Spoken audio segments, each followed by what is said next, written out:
Bonjour et bienvenue dans notre nouveau journal qui nous emmène à Mont-Saint-Martin où Bernard Flamion, photographe reconnu dans la région, a fait un don de ses plus beaux clichés à la municipalité.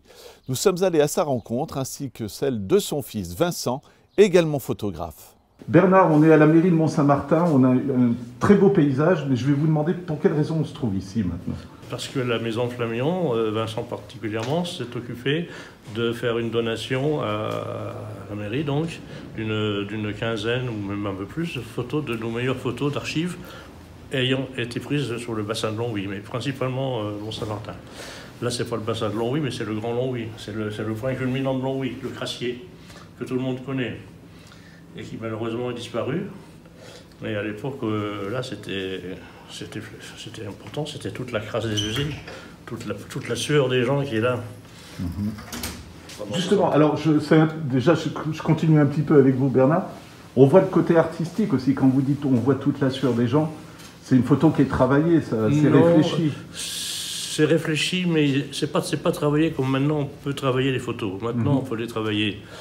Là, la photo est faite comme ça, on voit quelque chose, on le photographie, parce qu'on sait qu'on ne le reverra plus. Et c'est vrai, effectivement, on ne le revoit plus, celui-là. Et donc, c'est des photos qui passent des années, qui n'ont pas d'âge. Et les photos, ce sont des photos prises sur le vif. Des photos qui ont été prises, elles ne sont pas préparées. On est là devant l'événement, clac, on le fait.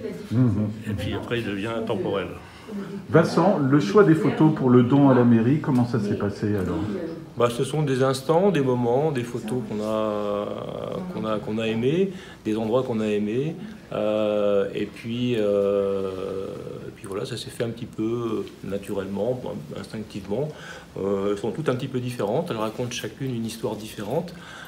Celle-ci a une particularité, c'est qu'on ne voit pas qu'il l'a réalisée dans les années 60, et ça a été réalisé avec un prototype d'appareil russe qui avait un objectif panoramique mais qui tournait.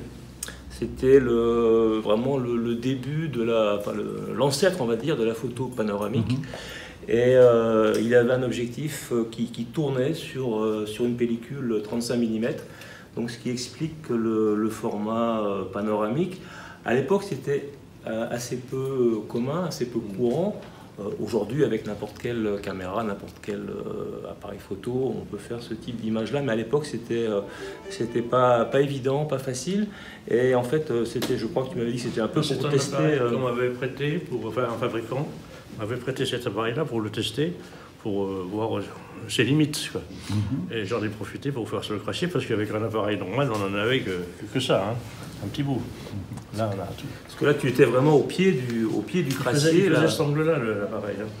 D'accord. Et ça veut dire, c'est combien de temps de pause long ou pas? Non, le temps de pause était pas long, parce que c'était par tranche, comme ça, mais qui se recoupait. Non, l'objectif tournait. Il balayait le négatif, quoi.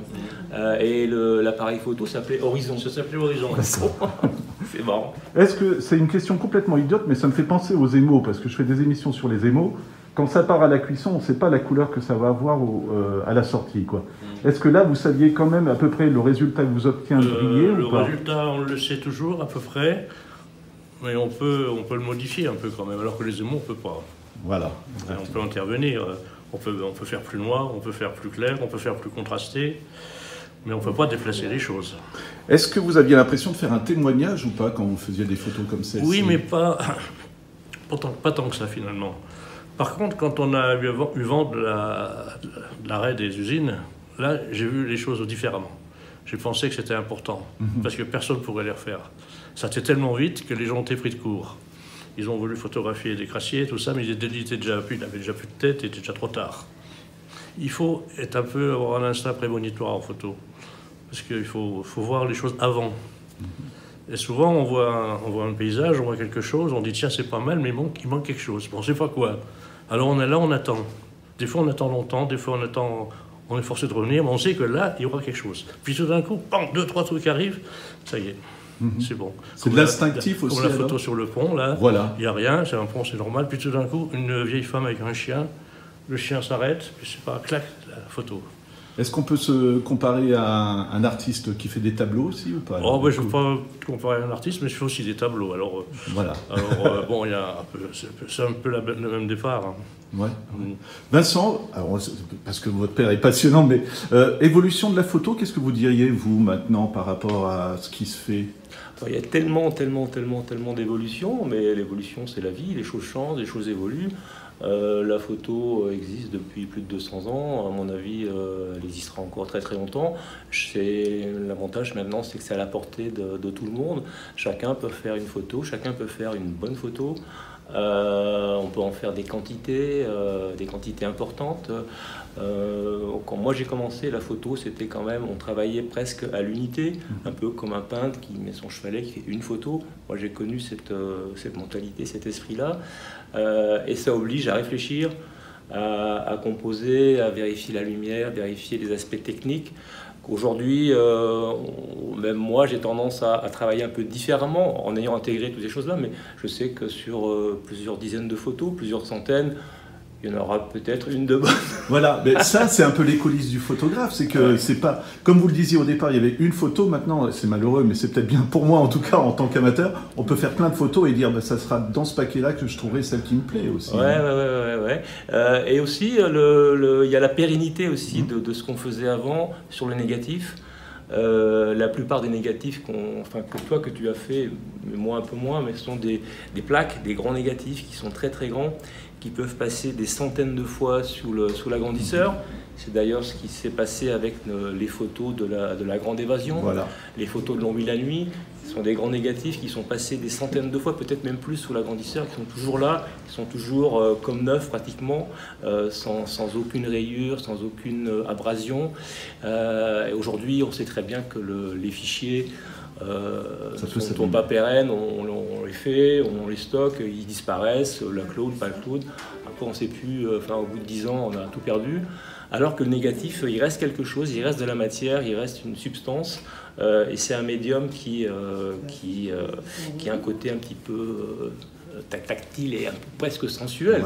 Le négatif, comme ça, on sent encore un petit peu la chimie, le fixateur, des fois pas très très bien lavé, donc on sent encore des traces qui ont 20, 30, 40, 50... même plus. Ouais. Bernard, j'en viens justement, Vincent en a parlé, la photo qu'on appelle la Grande Évasion, il y a une notion d'esthétique quand même. Est-ce qu'il y a aussi, vous avez attendu la sortie, vous avez senti le mouvement des gens aussi? Tous les jours, il y a un équilibre. Tous les jours à 2h, il y avait une fin de tournée et le début d'une autre. Alors à la fin de la tournée, il y avait l'horloge qui marquait 2h, il y avait une sirène, les gens attendaient derrière la porte, la sirène sonnait, tout le monde partait. Ils partaient à pied, en vélo ou en voiture, et beaucoup en autobus. Il y avait beaucoup d'étrangers, de Belges qui partaient en autobus. Et je passais souvent là. Je disais un jour, il faudra que je fasse une photo là, mais sans plus. Et un jour, je passe, et j'ai la chance de voir, à côté de la porte de la sortie, une affiche de cinéma. Il y avait un cinéma pas loin qui affichait ces films, une grande affiche. Et un jour, je vois La Grande Évasion.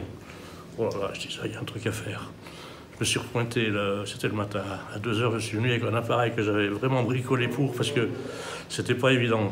Il y avait plusieurs centaines de bonhommes, j'étais devant, sur une passerelle, ils me regardaient tous. Il fallait pas qu'ils me voient, sinon ils auraient tous arrêté et regardé comme ça. À l'époque, quand on voyait un photographe, on s'arrêtait encore, on attendait. Non. Alors ils auraient attendu, ils auraient été comme ça, la photo, ça ne valait rien du tout.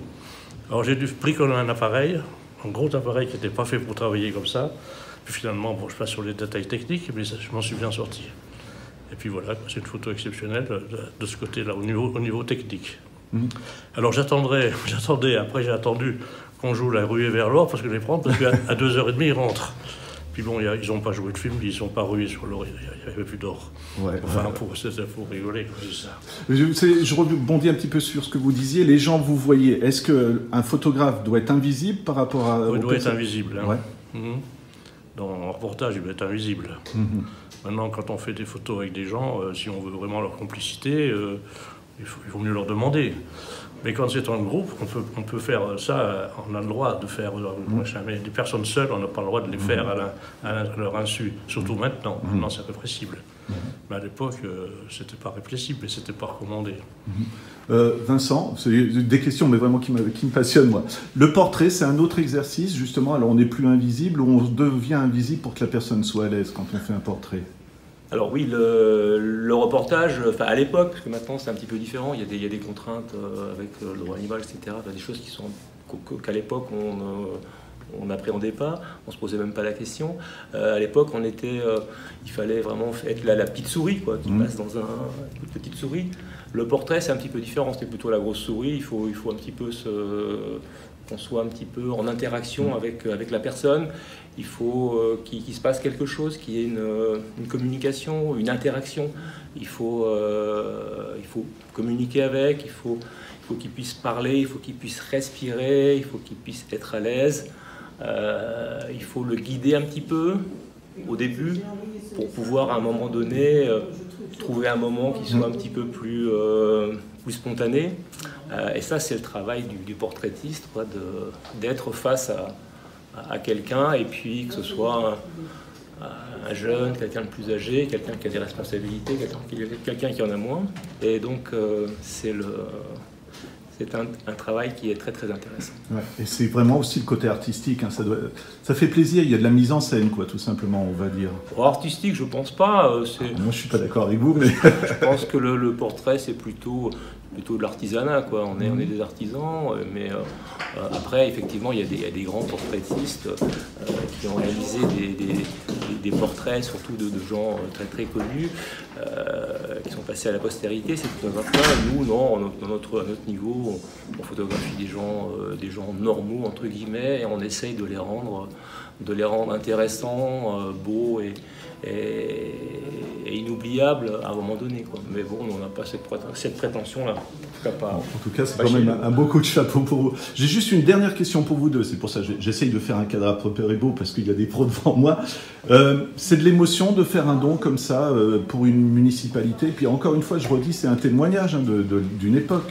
Ouais, c'était un petit peu dans... Ah, pardon. Alors Vincent, et puis après Bernard. Oui, ouais. non, Bernard et après Vincent. C'est émotionnel parce que on sait que c'est des œuvres qui seront conservées et vues pendant encore des années. J'en ai qui sont là, que j'ai faites il y a 40 ans, une quarantaine d'années, même plus. Elles n'ont pas changé. Alors que maintenant, les photos qu'on fait à toute vitesse avec un téléphone, je ne sais pas si dans 40 ans, on les verra encore. Alors encore moins dans 150 ans, n'en parlons pas. Mais ces photos-là, dans plusieurs centaines d'années, on les verra toujours parce que les procédés sont simples. On peut les réactualiser. Maintenant, on refait du matériel qui permet de retravailler comme on travaillait à cette époque-là. Ça a été abandonné, mais ça revient. Tout revient. Alors que le numérique, c'est très fragile. Ça peut... Un court-circuit, un éclair, un truc comme ça, tout disparaît. La photothèque est tout le temps. On vide son disque dur en 1 millième de seconde. Alors que nos clichés, on ne peut pas les détruire comme ça. Vincent, je vous laisse le mot de la fin alors. Oui, c'est un peu dans le prolongement un petit peu de ce qu'on a fait, ce qu'on a toujours fait. Et donc, effectivement, la photo, c'est un métier passion. On est passionné par la photo, par l'image, passionné par notre région, notre histoire. Et donc, effectivement, oui, c'est un peu le prolongement de ce qu'on a fait pendant 100 ans, quoi.